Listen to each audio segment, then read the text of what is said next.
자, 그 줌 접속하신 분들 어머니 잘 보이시죠? 자, 시작을 할게요.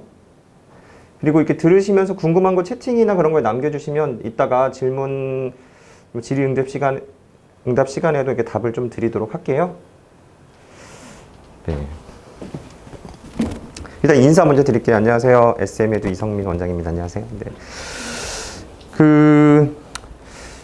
요즘 이제 저희가 이제 코로나 이후에 이제 이 설명회들을 하면서도 이게 지금 이렇게 바뀌는 시기잖아요. 2년 동안 현장 설명회 같은 것이 이제 많지는 좀 않았고, 그러다가 이제 온라인으로도 이제 많이 진행하고, 또 그냥 영상 설명회, 그 사이에 또 유튜브들은 되게 시장이 커져서 많은 정보들이 또 유튜브에 있고, 근데 이제 그게 보니까 그렇더라고요. 영상이라는 게 어디 이제 설명회 갈까 하다가 그냥 영상 보자.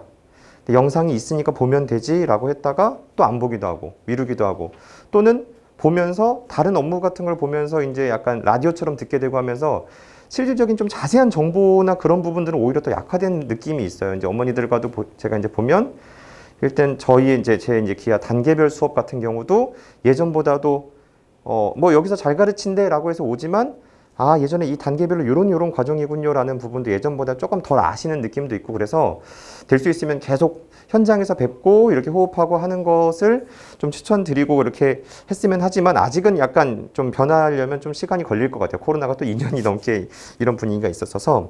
그래도 이제 줌으로도 뭐 많이들 참석해 주셨네요. 일단 자, 시작을 해보도록 할게요. 네. 자. 세계적인 뭐 개통수학 전문학원 SM에도. 네. 일단은 제가 어떤 우리가 이제 학습하는 데 있어서 이제 빠르게 뭐 특별하게 하는 것도 되게 중요하고, 그 다음에 저희가 굉장히 중요한 게 안전하게 진행해야 한다는 부분 되게 이제 좀 중점적으로 보고 있어요. 이 선행이라는 것 자체가 이제 사람이 직접 이제 공부를 하는 것이니까, 공부하는 데 있어서 조금 잘못 공부를 하면 시간을 좀 버리는 것뿐만 아니라 아이들의 어떤 자존감이든 어떤 멘탈이든 그런 부분도 많이 흔들리거든요. 그래서 가장 안전하게 좀 이렇게 차근차근 공부해 나가면서 오히려 이 차분히 한 계단씩 오르는 게 가장 빠르게, 가장 정확하게 할 수 있는 거 아닌가, 그런 공부 방법들에 대해서 오늘 얘기를 드릴 거고요. 제가 시작하면서 이런 화면 왔다 갔다 이렇게 쭉 잠시 틀어놨었습니다. 자, 오늘 이제 설명회에 오셨는데, 사실 이제 이 뭐 대치동이고 각자 어머니들도 이제 공부에 대해서도 이제 많이 관심 다 있으신 거잖아요. 그럼 이제 어느 시기에 어디까지 어떻게 공부를 해 놓을까? 어느 시기에 요걸 해야 되겠다라는 그런 계획도 어느 정도 있으실 거고, 그럼 언제까지 요걸 해야 되겠다. 그럼 어떻게 공부해야 되는지도 되게 중요할 거고, 오늘 그 어떻게에 대해서도 잘 이제 알고 가시면 돼요. 저런 식으로 공부를 해야지 아이들한테 도움 되겠구나. 그리고 오늘 설명에서 가장 좀 제가 중요하게 보는 건 누구에게 배울 것이냐.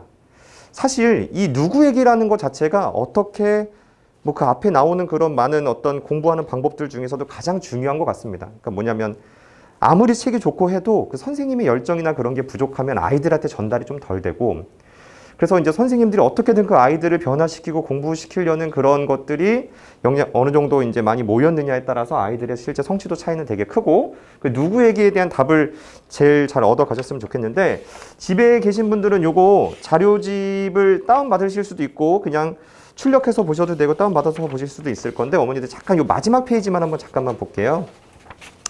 요 마지막 페이지 요 부분인데, 오늘 저희가 이번 여름방학 특강에 앞서서 설명해야 하는 거에 있어서 역대 가장 좀 체계적인, 좀 어머니들이 이제 무언가 선택하시거나 할 때 가장 체계적으로 좀 하실 수 있게끔 좀 단계를 나눠봤어요. 일단은 한 4단계 정도로 나눠놨는데, 사실 그렇잖아요. 뭐냐면 우리가 어떤 수업이나 이제 특강을 듣기 전에 어떤 선생님이 잘 가르칠까? 그 선생님은 어떤 선생님이지? 어떤 식으로 가르칠 거지? 우리 아이랑 미리 좀 맞춰볼 수는 없나? 사실 그런 게 된다면 훨씬 더 선택이 쉬울 건데, 그런 거 없이 그냥 특강을 넣고 이렇게 돼버리는 경향이 있잖아요. 그래서 오늘의 그 첫 번째, 오늘의 이제 설명회가 있어요. 오늘 설명회가 이렇게 있을 것이고, 그 다음에 두 번째, 이 설명회 하면서 선생님들이 각각 저는 어떤 선생님이고 어떤 내용을 이렇게 진행할 겁니다에 대한 오늘 간단한 내용들이 쭉 설명도 될 겁니다. 그 후 그 각각 선생님들이 어떤 특강이랑 그런 거 주제에 관련된 줌톡을 진행을 할 거예요. 줌톡. 이 줌톡이라는 게 뭐냐면 지금처럼 줌으로 초대해서 조금 더 토크식으로 저는 어떤 내용에 대해서 할 거고, 그리고 이 학습 관련해서 중요한 건 뭐고, 이렇게 대화식으로 어머니들 질문도 많이 편안하게 받고 답변 드리는 줌톡 저희 많이 했으니까 아시는 분들은 아실 건데, 이 줌톡을 통해서 그 선생님의 그 특강이나 그 선생님에 대해서 좀 더 자세히 알아보는 그런 과정을 거칠 거고, 세 번째, 무료 특강이 있어요. 뭐냐면 이거는 지금까지 시도돼 보지 않은 부분인 건데, 여기 보시면 영회차 무료 특강이라고 써놨습니다. 영회차. 이게 뭐냐면 전체적으로 여기 학원에서도 아이들하고 선생님도 좀 좋을 것 같고 공부했으면 좋겠는데, 실제 아이와 선생님의 호흡이 잘 맞을까? 선생님한테 미리 좀 배워볼 수는 없을까? 바로 그 포인트인데, 그 방학 동안 특강 진행할 부분 중에서 아이들한테 미리 한번 이런 부분 한번 알고 가보자라고 할 주제를 잡아서 사전에 이제 몇 개 개념 설명해주고 같이 문제를 풀어보고, 요건 이제 특강 OT만 하는 게 아닙니다. 실제 수업을 진행하면서 아이들과 호흡해보는 시간을 갖거든요. 2시간짜리 이제 특강인 건데, 이 특강을 통해서 선생님과 호흡해보고, 그리고 이제 이 영회차 특강은 저희가 아직은 공식적인 문자는 안 나갔습니다. 어머니들이 지금 제일 먼저 듣는 건데, 이 무료 특강에 참여하고서 이제 본 특강으로 갔을 시에는 이제 뭐 교재비를 좀 무료로, 그냥 교재를 무료로 제공을 하기로 했어요. 이런 식으로 어떤 이벤트도 진행하니까 어머니들이 수업을 하는 데 있어서 마지막 단계는 실제 특강이 되겠죠. 특강. 그래서 설명해서 선생님 파악하고, 그 다음에 조금 더 자세히 알아보고, 그 다음에 이제 무료 특강에서 들어보고 아이들과 맞춰보고, 그 다음에 실제 특강도 들어보는, 그렇게 해서 아이들이 무언가 공부하는 데 있어서 어떻게 어떤 선생님에게 어떻게 들을지에 대한 오늘 답을 가장 명확하게 알고 가셨으면 좋겠다. 자, 이렇게 얘기 드리고, 자, 오늘 설명 진행할 순서는요, 일단 저는 뭐 간단히 인사드렸고, 이렇게 총 4단계로 거쳐서 진행을 할 겁니다. 최종적으로는 한 11시 한 40분에서 50분까지 다 모든 걸 마치는 걸 목표로 하고 있고요. 한지연 선생님이 이 현재 공부가 언제 어디까지 그리고 어떻게 해야 되는가, 현재 이 어떤 선행이든 교육과정에서의 어떤 벌어지고 있는 특징들은 무엇인가에 대해서 한지연 쌤이 이제 잡아주실 건 거고, 그리고 이제 고등 수학 프로그램에 대해서 한진철 쌤이 설명해 주실 거고, 고소연 쌤이 이제 이번에 진행되는 특강들에 대해서 소개하고, 마지막에 이제 제가 기하 단계별에 대한 어떤 큰 그림들, 각각의 의미들을 설명하고요. 마지막으로는 각각 궁금하신 것들에 대한 답변을 드리는 시간을 갖도록 할 겁니다. 네, 이런 식으로 진행을 해보도록 할 거고요. 그러면 바로 한지연 쌤 이제 들어와서 진행할게요.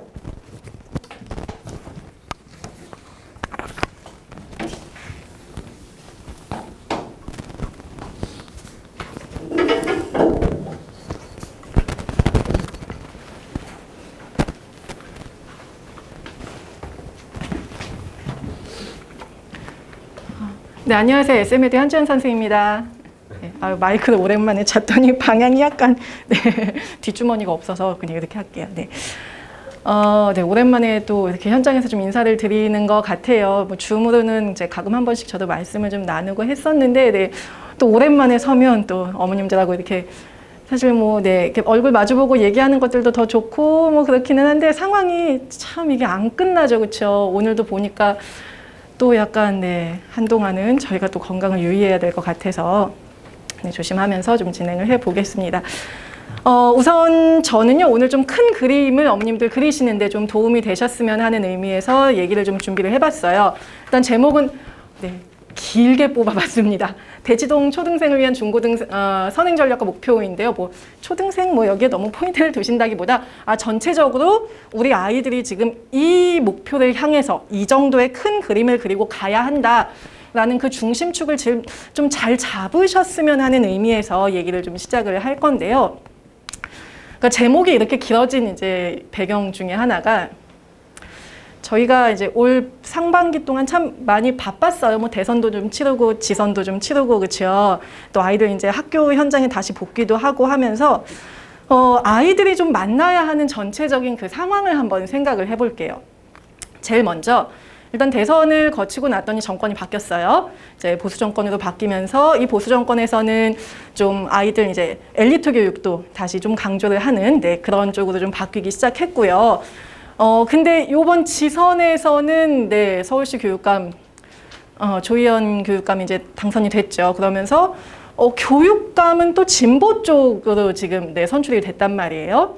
그러니까 가장 여기에서 저희가 이슈를 생각할 수 있는 게 이제 저희 어머님들 아마 뭐 길게는 대입을 생각하시지만 가깝게는 이제 고입을 좀 고민하는 어머님들 분명히 계실 거란 말이에요. 늘 저희의 1차 고민은 아이들을 그럼에도 불구하고 지금 이 좀 혼란스러운 전국에도 불구하고 어쨌든 그 특목고라는 막차를 탈 것인지. 근데 이게 막차라고 표현하기도 조금 좀 애매해졌어요. 이게 정권하고 교육감하고 이제 사이에서 이제 그 성향 좀 그 진행되는 걸 봐야 돼서. 근데 어쨌든 이게 저희가 아이들을 특목 쪽으로 조금 더 진행을 이제 시켜야 될 건지, 아니면 요즘 이제 바뀌고 있는 이 흐름대로 이제 일반고 진학시켜서 거기에서 아이들 탄탄하게 좀 이제 내신 대비시키고 정시 준비시키고 이렇게 입시를 치를 것인지, 그에 대한 고민이 하나 있는 건데, 사실 이런 상황이 지금 처음 있는 건 아니죠. 어머님들 혹시 기억하실지 모르겠는데요.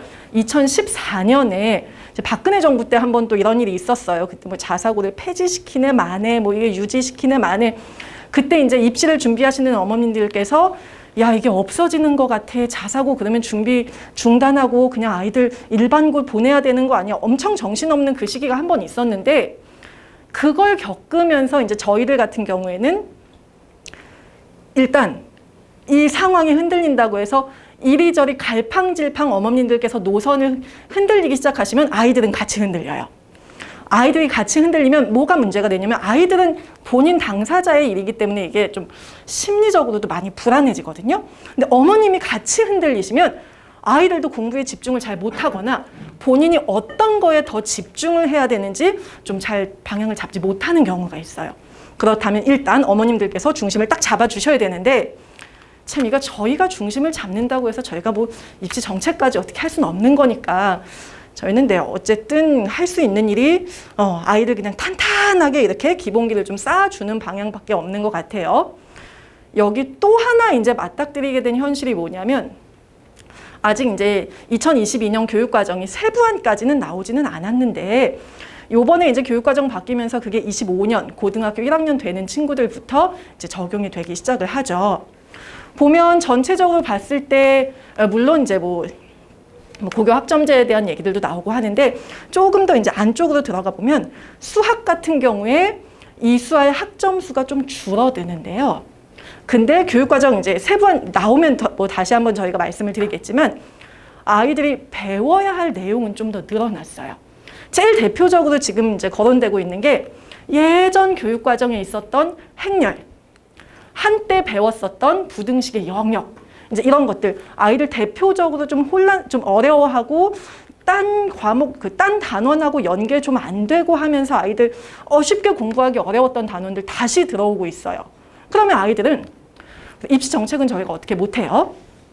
현실적으로 봤을 때 시수가 줄었다는 건 수업 시간이 줄었다는 거고, 저희가 팬데믹을 좀 길게 거치면서 아이들은 기본적으로 학습에 대한 그 습관도 다시 잡기 위해 조금 힘든 한 학기를 보낸 상태인 건데, 그 상태로 성장해서 고등학생이 되고 나서 선배들이 배우지 않았던 내용을 또 다시 배우기 시작해야 된단 말이에요. 그러면 아이들이 느끼게 되는 학습 부담은 여기서 또 더 커지는 거예요. 물론 뭐 그렇다고 저희가 교육과정을 바꿀 수는 없어요. 그렇다면 저희는 그 과정을 잘 따라가게 하는 수밖에 없는 거죠. 여기까지는 저희가 어떻게 손을 못 대는 부분이에요. 그냥 어떻게 가던 간에 흔들리지 않게 중심축을 어머님들께서 딱 잡아주시는, 일단 그걸 해야 되는 거고, 자 그렇다면 중심 딱 잡고 전체적인 그림 그려가면서 저희가 일단 큰 로드맵부터 아이들하고 같이 짜줘야 될 거 아니에요. 그걸 좀 보자는 거예요. 자, 우리가 일단 지금 하고 있는 과정은 아이들 이제 선행을 좀 공부시키기 위해서 저희가 모여 있는 거예요. 왜 이 선행을 우리 아이들이 밟아야 하는지 조금 더 디테일하게 학교 현장하고 관련지어서 한번 생각을 해보자고요. 자, 이게 저도 이번에 조사하면서 굉장히 좀 놀랐던 부분인데, 사실 저희 같은 생각에는 팬데믹으로 한 2년 정도 아이들 학교 잘 못 갔고, 아이들 학생 수는 점점 줄어들고 있고, 분명히 계속해서 나오는 교육 기조가 그동안은 아이들 학습 부담 경감이라는 게 한 10년 넘게 계속 쫓아다녔단 말이에요. 그러면 왠지 이 상황을 학교에서 반영을 해줬을 것 같은데, 학교에서는요 실제 반대되는 일이 일어나고 있었어요.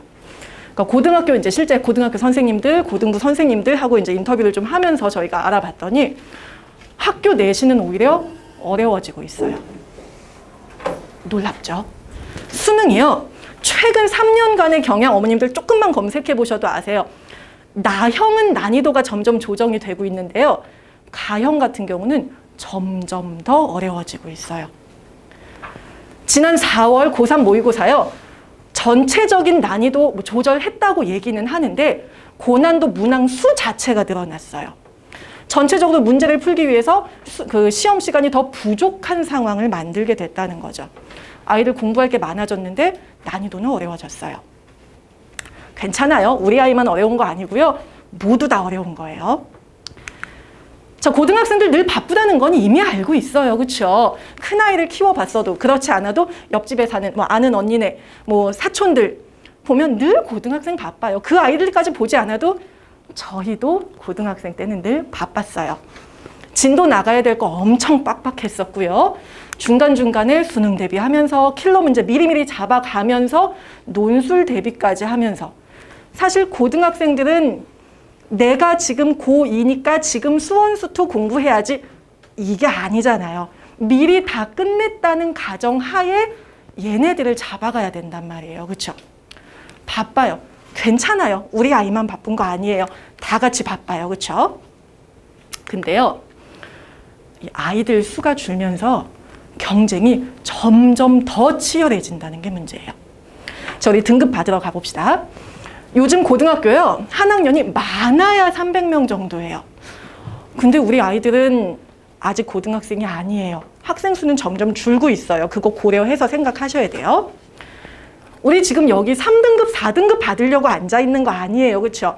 제가 아이들 3등급, 4등급 만들어 주려고 지금 이 어린아이들부터 열심히 수업 이제 대상으로 하고 있는 거 아니에요. 그렇죠? 1등급 하자. 일단 2등급 한번 밟고 올라가서 1등급 찍고 거기에서 우리 꿈을 펼쳐보자. 지금 그거 하고 싶은 거잖아요. 자, 몇 등 안에 들어야 되는지 숫자를 한번 볼게요.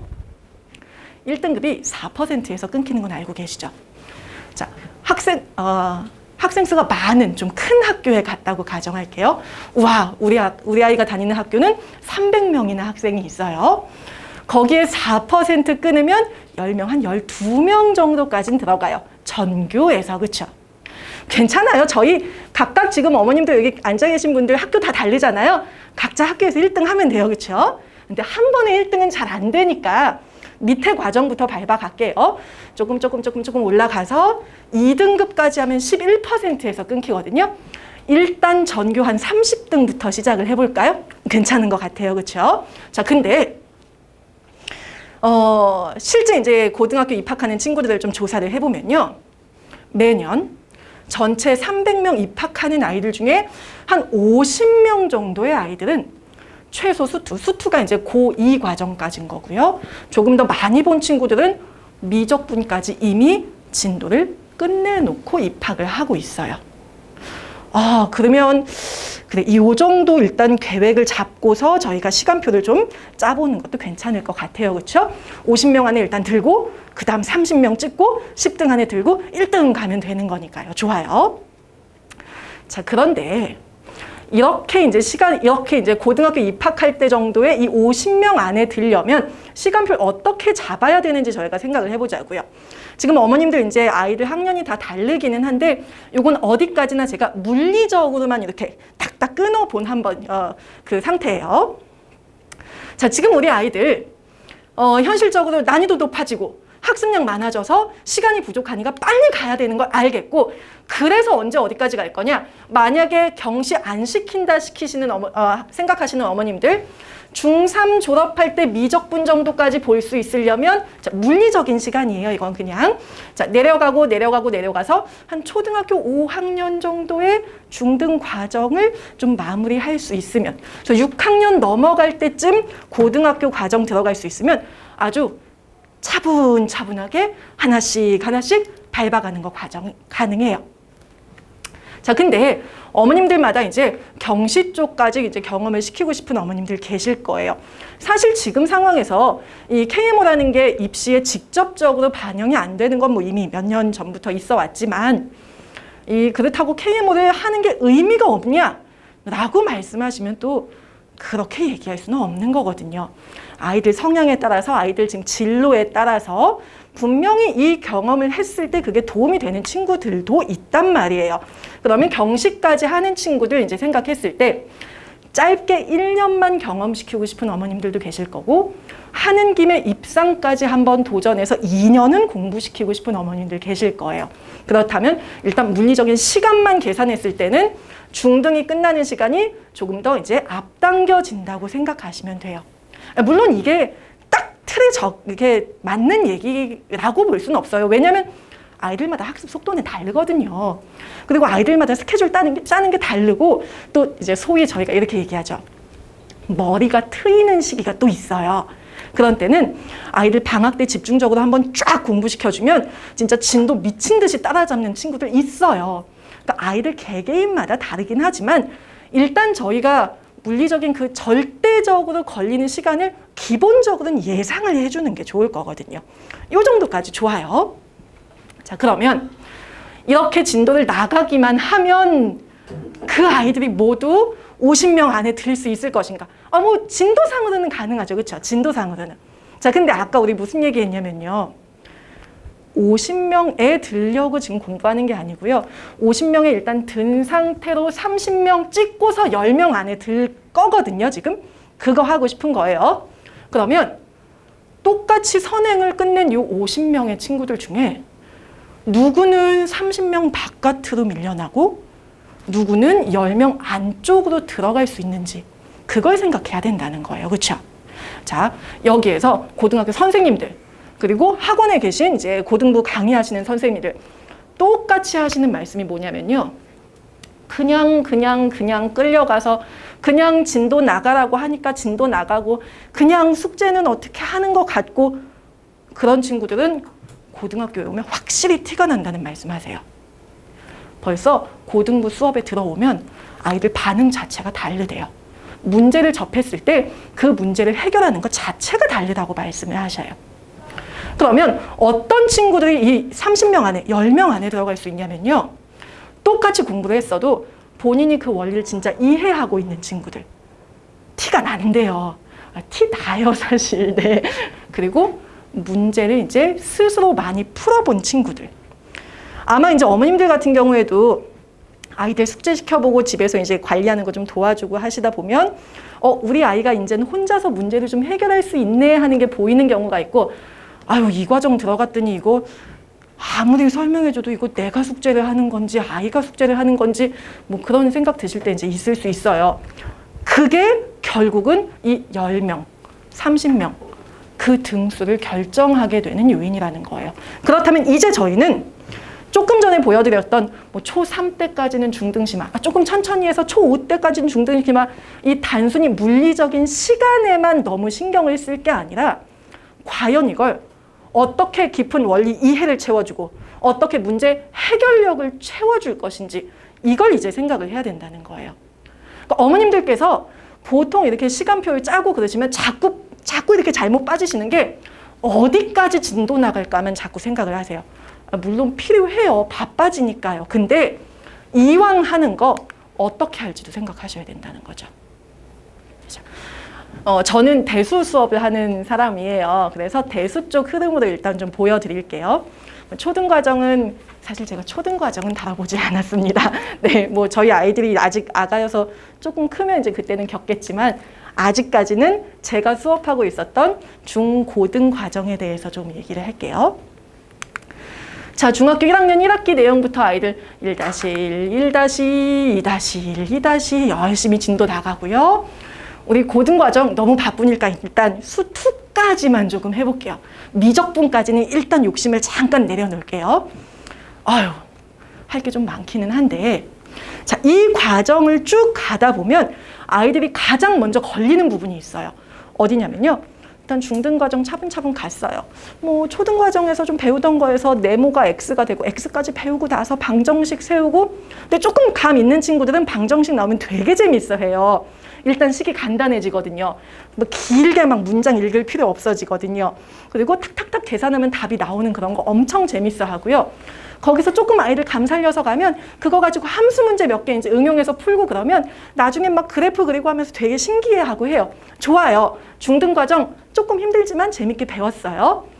그러고 나서 고등 과정을 탁 넘어가는 순간 와, 여기에서 구멍이 느껴지기 시작해요. 뭐냐면요. 일단 가장 먼저 절대적인 난이도 차이 자체가 나요. 중등하고 고등하고 어떤 난이도 차이가 나냐면요. 물론 내용이 어려워졌겠죠. 그렇죠? 문제를 하나를 풀기 위해서 일단 문제가 좀 줄이 길어졌어요. 뭔가 말이 많아요. 조건이 좀 많아요. 그것들을 이제 하나씩 끄집어내면서 식으로 바꿔야 되고요. 거기에서 답을 내야 되는데 분명히 중학교 문제집까지는 자, 어머님들 그 문제집 편집된 거 보세요. 예를 들면 뭐 센수학 같은 거 생각해 볼까요? 한 페이지에 적게는 6문제, 많게는 8문제 정도 들어있어요. 빈칸 요만큼밖에 없죠. 문제 사이에. 중학교 거는 그 빈칸에 웬만큼 계산이 된단 말이에요. 그렇죠? 아유, 고등학교 어림도 없어요. 고등학교 문제집은 반드시 연습장 혹은 워크북이 있는 상태로 과정을 써서 풀어야 될 만큼 길어져요. 그렇죠? 그러면 아이들은 분명히 나는 중3 심화까지 끝내고 고등을 들어왔는데 일단 자꾸 나보고 조건을 놓쳤다 그러고 이 문제를 풀다 보니까 빈칸이 없어서 딴 데 이렇게 좀 쓰다 보니까 이게 내가 뭘 썼는지 정리가 안 돼요. 문제가 안 풀려요. 뭐냐면요. 중간에 이 높은 계단을 올라가는 징검다리가 지금 없는 상태인 거예요. 그래서 많은 친구들이 중등 과정까지 굉장히 속도 빠르게 막 달려오고 나서 고등에 탁 와서 걸려요. 선생님 문제가 뭐라고 하는지 다 알겠는데 하나도 모르겠어요. 심지어 이제 아이들이 여기서 이제 걸리기 시작하면 정말 저랑 중등 과정 잘 하던 친구들도요. 갑자기 안 하던 계산 실수를 해요. 왜냐하면 머릿속에 생각할 게 너무 많아지거든요. 뭔가 미지수도 많이 챙겨야 되고 조건도 챙겨야 되고 머릿속에 내가 그 다음 뭘 해야 될지 과정이 안 그려지니까 여기서 계산 실수가 나오는 거예요. 그럼 또 계산 실수해서 본인 속상하고 또 혼나야 되고 점점 고등 과정은 나하고 안 친한 것 같은데 이거를 해야 또 그 다음 과정을 갈 수 있고 일단 문제점은 알겠어요. 해결을 해줘야죠. 그렇죠? 그 해결할 수 있는 방법은 뭐냐면요.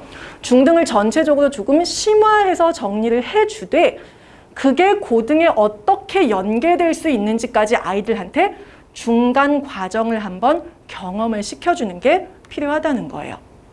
그래서 이 수업을 이제 만든 지 좀 몇 년 됐는데요. 그 수업을 저희가 대수심화 정리라고 이제 제목을 지었어요. 그래서 저희 평일 정규 수업에서 중등 과정 밟는 친구들은 중간에 이 과정을 한번 밟고서 고등으로 넘어가요. 어머님들께 취지 설명드리고 교재 설명드리고 하면 어머님들 정말 좋아하세요. 우리 큰애는 이렇게 못 배우고 고등 들어가서 정석을 3번 봤어요, 4번 봤어요, 5번 봤어요 말씀하시고 실제 8번밖에 안 되는 수업이거든요. 8번밖에 안 되는 이 수업인데도 이걸로 아이들 중등 대수에 있는 내용 쭉 이제 개통으로 그리고 고등하고 연계시켜서 수업 한번 해주고 나면요. 그 다음 고등 딱 들어가잖아요. 애들이 저한테 하는 얘기가 선생님 정석이 대수심화보다 더 쉬워요 라고 대답할 정도로 이게 아이들이 한 번 그림을 그려주는 게 굉장히 좋더라고요. 근데 사실 이 수업이 제가 또 열심히 이제 교재도까지 만들어서 이렇게 진행을 하는 건데 항상 이걸 방학 특강 때 어머님들께 소개를 드리면 어머님들 늘 이 취지에 굉장히 공감해 주시고 맞아요. 우리 아이도 이거 한번 밟고 나서 고등 가면 더 매끄러울 것 같아요 라고 말씀을 하시는데 사실 방학 때는 잘 선택을 못 하시는 경향도 좀 있는 것 같아요. 이게 그거죠. 왠지 방학 때는 그래도 다음 선행을 한번 가봐야 될 것 같고 요번에 한 달 동안 집중해서 진도를 쫙 한번 뽑아야 될 것 같고 무슨 마음인지 알겠어요. 근데 그래도 저희가 아까 보여드렸듯이 물론 물리적인 시간이 필요한 건 맞지만 그냥 무작정 달려간다고 했을 때 50명에서 끊길 수는 없잖아요. 그 앞으로 더 나아가려면 같은 과정을 가더라도 중간중간에 분명히 채워주는 부분이 필요하다고요. 그 과정 한 번 더 이제 어머님께서 고민해 보시면서 이 방학 어떻게 시간을 보낼 것인지 그런 부분 결정해 주시면 좋을 것 같고요. 제가 시간을 좀 많이 썼네요. 저는 일단 여기까지 말씀을 드리고요. 뒤쪽에 남아있는 말씀은 또 선생님들 이어서 해 주실 겁니다. 네, 저는 여기서 인사드리겠습니다. 감사합니다.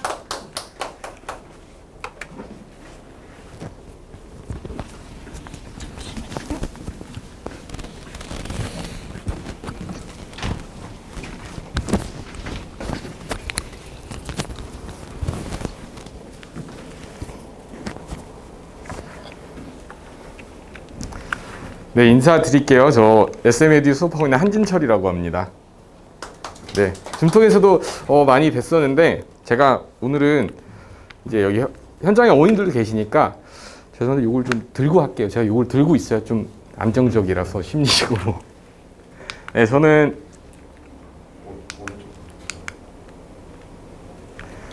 저희 SMAD에서 진행하고 있는 고등 수업의 단계별 학습에 대해서 오늘 간단하게 말씀을 드리고 제 또 방학 동안에 진행하는 수업이나 특강 안내들 간단하게 드리겠습니다. 이게 고등 과정이 이제 잘 아실 텐데 어머님들께서 이제 고등 수학 상하로 구분이 돼 있어요. 이게 이제 수학이라고 하는 통교재인데 그 반으로 쪼개서 1학기, 2학기 배우는 것 뿐입니다. 그죠? 1학년 때 아이들이 학습을 하게 될 거고 자, 수원부터 수투, 미적분, 확통, 기하까지 이 앞에 수원, 수투까지는 아이들이 1학년, 2학년 때 학습을 하게 되고 공통으로 모든 아이들이 아마 학교에서 배우게 될 겁니다. 근데 실제로 미적분 이후의 과정들은 이제 학점제나 이런 걸 통해서 아이들이 학교 내신에 따라서 아니면 편성되어 있는 수업에 따라서 아이들마다 학년이 다르게 배우게 될 거예요. 학교마다. 근데 실제로 아이들이 수능에서 시험을 보는 범위는 상하는 이제 시험 범위가 아니란 말이에요. 수원 과정 이후에 아이들의 배우는 내용들에 대해서 수능에 출제가 되는데 아마도 대부분의 아이들은 현재 지금 어머님들의 자녀분들도 마찬가지고 고등 수학의 이 상하 파트를 학습하는 어떤 상황에 놓여 있을 가능성이 높을 것 같아요. 그래서 저는 이쪽에 초점을 두고 말씀을 드릴 거고 아이들이 이 수학, 고등 수학 이후에 펼쳐질 이 내용들에 대한 학습에 있어서 수학 상하가 갖는 의미에 대해서 먼저 간단하게 말씀을 드리면 이제 저도 이제 중등 쪽의 대수 파트나 이제 확률이나 이쪽 수업을 진행을 계속 하고 있는데 이 대수라는 과목을 중등 수학 때부터 수업을 하다 보면 아이들이 실제로 접하고 배우고 머릿속에 들어있는 지식들은 굉장히 많습니다. 특히 지역의 특성상 이 대치동에 있는 아이들은 그 머릿속에 들어있는 총량은 굉장히 많아요. 근데 실제로 어떤 문제를 풀어보라고 이제 그 문제를 해결하는 과정에 있어서 자기 머릿속에 들어있는 그 수많은 지식들 중에 무엇인가를 꺼내어 쓰는 능력에 대해서는 또 다른 문제라고 생각합니다. 그러니까 알고 있는 내용과 그 알고 있는 내용을 본인이 써먹어서 풀어내는 능력, 그 문제에 적용하는 능력은 다른 문제인 것 같아요. 이제 고등 수학에서 이 수상화가 갖는 의미는 앞으로 아이들에게 펼쳐질 이 수많은 방대한 이 수학 관련된 내용들을 해결하는 데 있어서 자기가 그동안에 배웠던 것들을 한번 정리해보고 중등과정의 내용들을 정리해보고 앞으로 펼쳐질 내용을 위해서 필요한 것들을 단단하게 채우는 과정에 수상화라고 생각하시면 되거든요. 그래서 이 과정을 공부하는 데 있어서 대부분 아이들이 그 이후에 배우게 될 이 내용들에 대한 학습 방법이나 공부하는 어떤 습관들의 대부분이 수상화를 공부하면서 결정된다고 해도 과언이 아니라고 볼 수 있어요. 네, 그래서 저희 학원에서는 SM에서는 어떻게 수상화를 공부를 시키고 이후 과정들을 아이들에게 단계별로 차근차근 펼쳐나가는지를 간단하게 말씀을 드릴 겁니다. 자, 요 얘기 앞으로 이후 과정들에 대한 학습 방법을 결정하는 시기이다. 자, 그리고 두 번째는 제가 좀 아까 말씀드렸다시피 선생님이 칠판에 풀어내는 이 풀이 과정을 이해하는 것 말고 아이 스스로 그 문제를 해결할 수 있는 수준으로 만들어주는 게 저희 이제 수업을 하는 목표거든요. 그러다 보면 어떤 문제점에 직면했을 때 아이가 거기에서 뭔가 한 발 더 나갈 수 있는 뭔가가 필요해요. 그게 이제 현장에서 수업을 ha는 시간만으로는 채워지기가 참 쉽지 않은 부분인 것 같습니다. 아무래도 이제 현장 강의를 하다 보면 아이들이 선생님 저 이 문제 어떻게 푸는지 모르겠어요 라는 질문을 받을 때가 많거든요. 근데 그 문제를 딱 들고 온 아이들을 보면 깨끗합니다. 실제로 아무것도 하지 않았어요. 아니죠. 실제로 문제는 읽었겠죠. 근데 문제 안에 주어져 있는 조건이나 자기가 그 문제를 풀기 위해서 어떤 개념을 뭔가 적용을 해야 하는지에 대한 그 고민의 시점에 질문을 하고 거기서 한 단계 나갈 수 있게 아이를 도와주는 게 가장 중요한 수업 방식이라고 생각해요. 네, 그래서 이제 단계별 수업이다라고 이제 말씀을 드린 건데, 자, 아이가 스스로 해결할 수 있는 수준까지의 학습이 중요하다. 난이도에 맞는 문제의 구성. 자, 이제 기본서로 해서 아이들이 고등 수업을 할 때 가장 처음에 접하게 되는 교재가 이제 정석일 겁니다. 아마도. 근데 이 정석이라는 기본서는 설명도 굉장히 자세하죠. 예제와 유제, 보기 문제들까지 있고. 자, 그렇게 한 단원에 대한 개념이나 유형 문제들을 연습하고 나서 아이들이 후반부에 있는 연습 문제, 단원별로 한 20문제 정도 되는데, 그 연습 문제를 풀 때에 앞에 예제, 유제와 연습 문제 사이에 그 난이도의 괴리감이 좀 있어요. 정석이라는 교재 자체가. 그래서 실제로 중학교에서 고등 수업을 하는 아이들은 내신도 준비를 해야 되죠. 틈틈이 시간이 날 때마다 고등 과정에 대한 선행도 해야 됩니다. 근데 학원의 수업이나 어떤 프로그램상 진도를 따라가기에는 굉장히 시간이 촉박해요. 그러다 보니까 선생님의 문제풀이나 이런 강의를 통해서 본인이 이해하고, 어려운 문제는 답안지의 풀이나 선생님이 설명해 주시는 거에 의존하다 보면 이 학습 방법 자체가 수상화 이후의 과정들에 대해서는 본인의 능력으로 푸는 게 아니라, 아, 이렇게 푸는 거지라고 끄덕끄덕하는 학습 방법으로 갈 확률이 아주 높다는 거죠. 아이들은 시간이 없고 해야 할 양은 많다 보니. 네, 그래서 초등 과정 때부터 이제 여건이 돼서 아이들이 좀 선행학습을 고등 과정까지 하는 친구들의 경우에는 이제 저희가 중요하게 생각하는, 이 스스로 문제를 해결할 수 있게 하는 학습 방법으로, 자, 이 정석에 나와 있는 교재 그 문제 구성과 다르게 단계별 학습에서는 저희가 어떤 교재들로 수업을 진행하는지 간단하게 말씀을 드릴 거고요. 자, 또한 이 단원별 강한 연계성 때문에 아이들이 고등 수업을 하는 데 있어서 조금 어렵다, 뭔가 삐걱거리는 친구들은 앞으로 단원을 거듭하면 거듭할수록 그런 확률이 아주 높아집니다. 왜냐하면 한 단원에 대한 내용이 충분하게 이해가 되고 훈련이 된 상태에서 그 다음 단원을 공부해야 효과적이게끔 단원 구성들이 되어 있거든요. 그러니까 실제로 수상의 이제 첫 번째 파트부터 말씀을 드리면, 이제 다항식에 대해서 처음에 배우게 돼요. 첫 번째 파트는. 그럼 다항식의 연산을 배웁니다. 연산이라는 게 중등 과정에서 하지 않았던 다항식의 나눗셈이라는 걸 하게 되죠. 그 다음 단원이 항등식이고요. 인수분해를 하게 되고요. 나머지 정리라는 단원을 배우게 됩니다. 근데 전체적인 맥락에서 보면 이 나머지 정리라는 단원까지의 이 다항식의 연산은 결국 한 가지 구조를 배우는 거예요. 이 다항식이 어떻게 이루어져 있고 어떤 다항식으로 나누면 몫은 어떻게 되고 나머지는 어떻게 될 것인가라는 이 전체적인 구성을 아이들이, 이래서 내가 항등식을 배운 거구나. 내가 이 나머지 정리라는 검산식을 이렇게 쓰는 원리가 이거였구나. 이렇게 단원별로 한 단원 한 단원에 대한 완성도를 높여가면서 수상화를 공부해야 그 이후 과정들을 대하는 데 있어서 아이 스스로 필요할 때 머릿속에 있는 것들을 꺼내 쓸 수 있는 능력이 생긴다고 볼 수 있습니다. 자, 수업이 어떻게 이제 요거 단계별로 저희 이제 교재 잠깐 보여드린 거고요. 자, 여기 수상화 학습할 때 제가 1, 2, 3단계로 표를 간단하게 만들어 봤어요. 여기 고등기초 아까 지연쌤께서 잠깐 얘기해 주셨는데, 저 개인적으로는, 네, 아까 이런 표현 하셨잖아요. 고등기초를 배우고 난 후에 수상을 공부하면 너무 이해가 잘 된다. 제가 실제로 아이들 수업하는 모든 아이들이 고등기초부터 제가 수업을 대부분 하거든요. 이 수업 굉장히 저는 권장해드리고 싶고, 자, 1단계부터 이 이후 과정에 대해서만 말씀을 드리면, 상 16회, 하 18회 과정이 1단계, 2단계, 3단계 이렇게 진행됩니다. 이 교재는 조금 이따 간단히 말씀드리고, 전체적인 흐름은 상 1, 2단계와 하 1, 2단계를 학습 후에 아이들 상, 하 3단계 순서대로 배우게 돼요.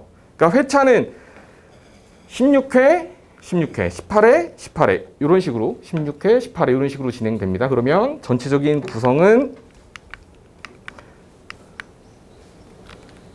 1, 2, 3단계가 교재가 이렇게 돼 있어요.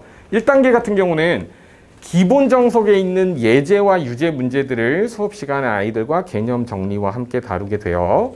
그리고 아이들이 그 배운 내용을 꺼내서 문제풀이에 적용하는 그 문제들은 RPM에 있는 조금 쉬운 이제 유형 문제들로 구성이 되어 있습니다.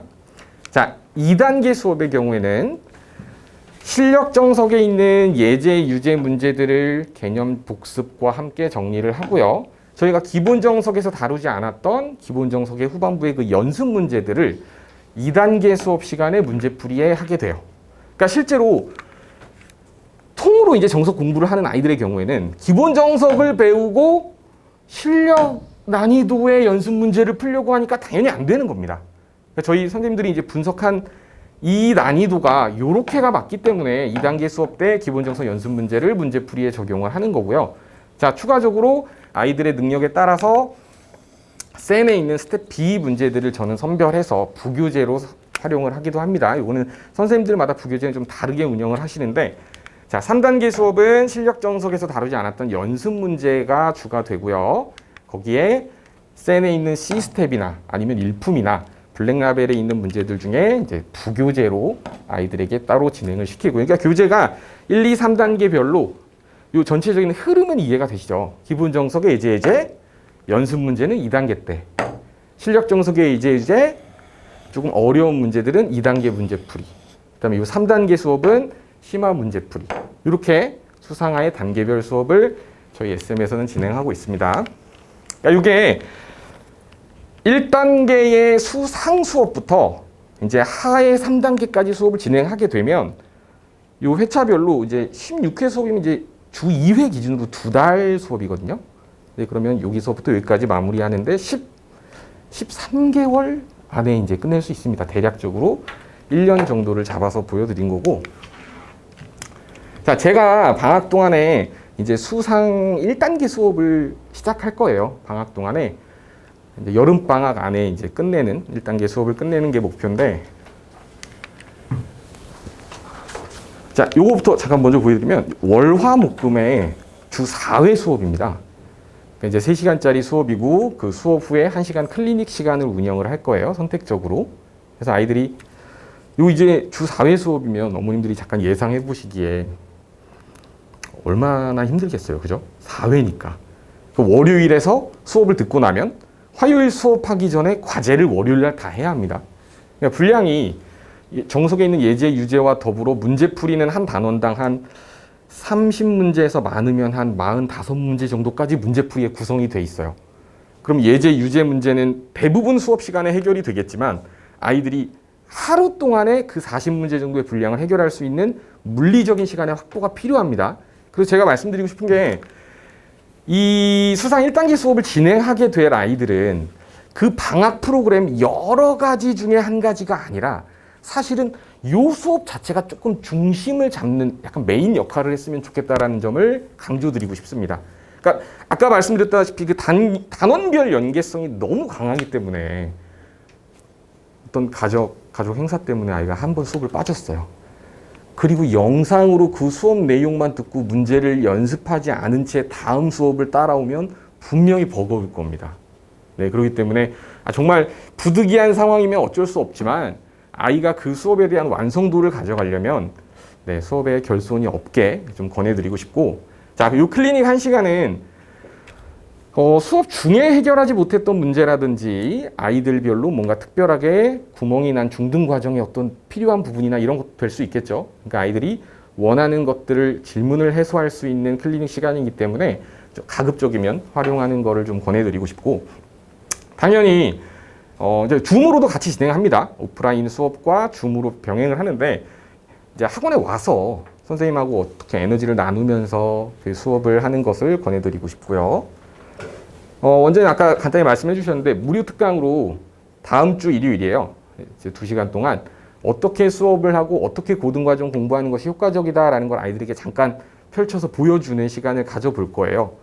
네, 한번 줌톡이 이제 다음 주 수요일입니다. 그러니까 이제 특강이 일요일이고 수요일 날 줌톡을 할 거예요. 줌톡 시간에 지현쌤 대수 정리 수업하고 제 수상 1단계 수업하고 조금 자세하게 안내해드리면서 수업을 어떻게 진행할 거고 구성이 어떻게 될 거다 이런 이제 자세한 말씀을 수요일 날 드릴 거니까 네. 자, 이거 저희 이제 개념 노트입니다. 개념 노트고 아이들이 배운 내용들이 교재 한 권에 아주 정갈하게 정리가 되어 있어야 하거든요. 그러니까 그 이후 과정을 배울 때 나 이거 언젠가 배웠었는데 기억이 잘 안 나네. 고등수학 개념 노트 펼쳐보면 순서별로 아이들이 필요한 개념들이 잘 정리되어 있기 때문에 이 개념 노트 정리하는 데 저희가 활용하고요. 그 다음에 요거 1단계 수업인 것 같아요. 1단계 수업 교재, 정석에 있는 예제, 유제, 풀이 과정 충분히 할 수 있게 공간 확보해서 교재 편성한 사진이고요. 그리고 두 번째 제가 안내해드리고 싶은 수업이 이제 제가 이름을 그냥 붙였습니다. 진짜 A급 수업이라고. 이게 아이들이 중등 과정에 대한 학습을 심화로 하다 보면 A급 수학 공부를 많이 하게 되잖아요. 근데 실제로 저로서도 좀 의문을 많이 갖습니다. A급 교재를 모든 문제를 완벽하게 푼 아이가 10명 중에 한 몇 명이나 될까 이런 고민을 많이 하거든요. 그래서 이번 방학 때 준비한 수업은 스텝 A 파트만을 모든 문제를 아이들하고 호흡하면서 다루는 수업이에요. 예, A급 저희 워크북을 제작을 했는데 조금 이따 보여드릴게요. 아이들이 2-1부터 스텝 A 문항이 2-1에 한 150문제 정도 됩니다. 그리고 3-1도 150문제 정도 되고요. 그래서 2-1 수업 이후에 3-1 8회 이제 이어가게 될 텐데 스텝 A 문제들을 풀 거고요. 수업의 방식은 자, 학생들이 1차적으로 먼저 고민을 해요. 그러니까 최초에 아이들은 교재를 2권을 구입하게 됩니다. 학생들이 1차적으로 고민을 해요. 한 3분에서 좀 어려운 문제 4분 정도 고민할 시간을 주고 해결 안 되는 문제들이 상당수일 거예요. 스텝 A이기 때문에. 그래서 그 문제를 풀기 위한 어떤 필요한 개념이나 너희가 이런 방향으로 생각해봐라 라는 그 방향 제시를 살짝 해줄 겁니다. 그러니까 아이들이 본인들이 알고 있는 내용을 끄집어내는 훈련을 시키겠다는 겁니다. 단계별로. 그래서 그 힌트를 통해서 1차적으로 고민을 더 하고 제가 모든 문항에 대한 풀이를 할 거예요. 올바른 풀이. 서술 과정은 이렇게 이루어져야 한다라는 논리적인 사고의 전개를 그 풀이 과정에 담아내는 풀이를 제가 할 거예요. 그럼 아이들은 수업용 교재에 이 내용들이 그대로 진행이 되겠죠. 그러면 한 권의 교재가 더 있잖아요. 그 한 권의 교재는 과제용 교재로 그날 한 회차 수업 시간에 한 어려운 문제가 포함되면 한 15개? 좀 쉬운 문제들이 있다면 22~23문제 정도를 예상합니다. 그 문제를 수업 시간에 다뤘던 걸 과제용 책에 다시 숙제를 해와야 해요. 그러니까 A급에 있는 스텝 A 문제들을 2번씩은 최소 풀게 되는 거죠. 그러면 이 과제용에 풀게 되는 그 문제들의 채점은 어머님들이 하시는 게 아닙니다. 저한테 카톡으로 사진을 보내주시는 거예요. 그럼 제가 그 문제들에 대한 서술 과정들을 채점을 하면서 자, 아이가 그래도 해결하지 못한 문제가 분명히 생길 겁니다. 예, 그런 경우에 이제 어떻게 진행을 하냐면 자, 요거는 이제 노트 제가 화면 개념 노트 준비한 거 보여드린 건데 자, 요거는 나중에 저희 줌톡이나 이런 거 할 때 좀 자세하게 말씀드릴게요. 자, 이게 A급 워크북입니다. 그러니까 실제로 아이가 이제 요 문제를 풀게 돼요. 이거 미지수도 5개나 되고 굉장히 복잡합니다. 어떻게 해야 될지 막막할 거예요. 한 2~3분 후에 제가 이제 힌트를 줍니다. 자, 얘네들이 이렇게 식을 분배 법칙 이용해서 묶어서 홀수들을 거듭 제곱한 형태이기 때문에 자, 홀수를 거듭 제곱하면 홀수만 나올 거다. 그런데 A, B, C, D가 자연수니까 자연수와 자연수를 곱했을 때 홀수가 나오는 경우는 걔네들이 둘 다 홀수일 때 뿐일 것이다 라는 힌트를 던져줘요. 그럼 이제 아이들이 문제를 다시 한번 고민해 보겠죠. 아, 얘도 그러네, 얘도 그러네. 아, 그러겠네, 다 그러겠네. 근데 A, B, C, D가 전부 다 홀수라면 걔네들을 다 곱해서 1을 뺀 이 녀석은 짝수 아닌가? 그럼 모순이네. 뭐야, 이 문제 잘못된 거네. 해가 없다라는 결론에 도달하게 되는 그 풀이 방법을 아이들에게 설명을 해줄 거예요. 그럼 아이들 접해보는 거죠. 집에서 과제로 다시 한번 풀게 됩니다. 그리고 배웠던 내용 중에 5문제를 제 판단하에 중요한 문제들을 서술형으로 1일 테스트 5문제씩 퀴즈를 볼 거예요. 그러면 상대적으로 중요한 문제들은 아이들 입장에서는 최소 3번씩 경험을 하게 되는 겁니다. 그런데 이름을 왜 진짜 A급 수학으로 정했는지 조금 감이 오실 것 같아요. 그러니까 이거는 과제 진행한 거 채점한 거 보여드린 거고요. 자, 또 향후에 제가 이제 개강을 앞둔 수업들이 있어서 잠깐 말씀드릴게요. 이제 단계별 수상 수업에서 7월 둘째 주에 2단계 수업을 화목반에 오픈을 합니다. 지금 1단계 수업 진행 중인 아이들이 있고, 하도 2단계 수업이 같은 주에, 전주군요. 예, 전주 금요일 수업에 하 2단계 수업도 월금반에 진행을 하고요. 또 제가 SM에서 이제 맞춤 수업을 많이 운영을 하고 있는데, 이 맞춤 수업은 이제 많이 아실 겁니다. 이제 아이들별로 상황에 맞는 수업을 하는 건데, 이렇게 지금 진행 중인 반들이 있는데, 토요일에 12시 반에서 3시 반까지 토요일이 오후 수업에 제가 맞춤 수업을 7월부터 시작을 할 거예요. 그래서 지금 학생들을 모집을 하고 있는 단계니까, 자, 요 다른 수업에 대해서는 어떤 홈페이지나 학원의 어머님들께서 문의해 주시면 자세하게 안내 드릴 겁니다. 네, 저는 이렇게 마치겠습니다.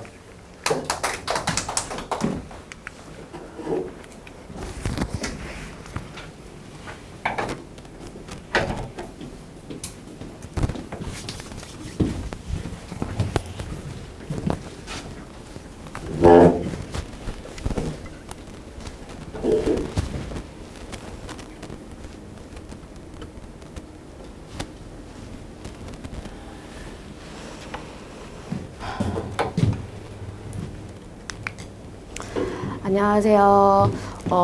앞에서 선생님들이 공부 방향이나 학습을 어떻게 해야 되는지 그런 부분에 대해서 말씀을 해주셔서 저는 방학 때 하게 될 특강을 소개할 고서윤입니다.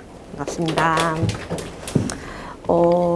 대부분 다 특강은 대부분의 학원에서 진행을 하고 또 뭐 과외로도 새로 하시고 그래서 제목을 좀 이렇게 좀 해봤어요. 그래서 어떻게 하면 좀 보실까, 한번 조금 더 보시게 될까 해서 이렇게 해봤는데요. 왜 제가 하는지에 대해서 설명을 해보도록 하겠습니다. 제 특강은요, 2가지를 일단 방학 때 오픈을 할 거예요. 첫 번째는 3-1 기본 완성을 하는 거고요. 두 번째는 중학생들을 위한 중등 기하 심화 정리에 대해서 말씀을 드리려고 해요. 그러니까 중학생들을 위한 거라서요, 조금 더 보기에 좀 색다르다 그렇게 느끼시지 않을까 싶어요. 일단 먼저 3-1 기본 방학특강 먼저 소개를 해드릴 텐데, 지금 보시면 거기에 11페이지에 아마 안내가 되어 있을 거예요.